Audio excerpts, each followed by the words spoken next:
وصیت سیوم، فضیلت طلب علم.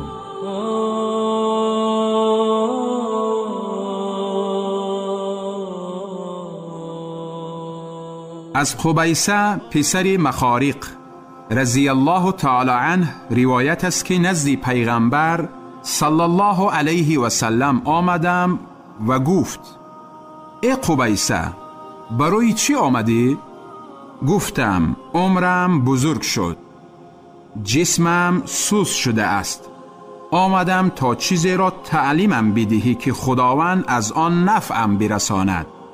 پیغمبر صلی الله علیه و سلم گفت: ای قبیسه، به نزد هر سنگ و درخت و گلی که گذر نمودم از خدا مغفرت می پرسیدند.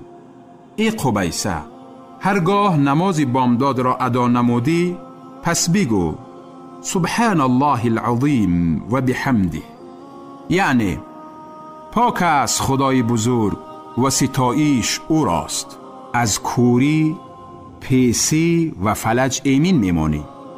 ای قبیسه، بگو بار خدایا، به درستی که من از آن چیزی نزدت هست میپرسم و از فضلت بر من عطا نما و رحمتت را بر من زیاد نما و از برکتت بر من نازل نما.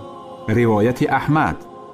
این وصیت شریف دلالت بر فضیلت طلب علم می نماید و در حدیث ابو دردا آمده است که می گوید: از پیغمبر صلی الله علیه و سلم شنیدم که می گفت: شخص راهی را برای طلب علم بپیماید، خداوند راهش را به سوی جنت آسان می گرداند.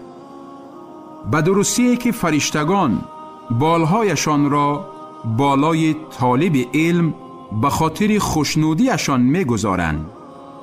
در حقیقت برای عالم تمام اهل آسمان و زمین، حتی ماهیان در قعر آب طلب مغفرت می نمایند. در حقیقت فضیلت عالم نسبت به عابد مثل ماه شب 14 بر دیگر ستارگان است. در حقیقت عالمان میراثبران پیغمبران هستند و پیغمبران از خود دینار و درهم میراث نگذاشتند. پیغمبران علم را از خود میراث گذاشتند. پس شخص از این میراث بگیرد حصه بسیار بگیرد.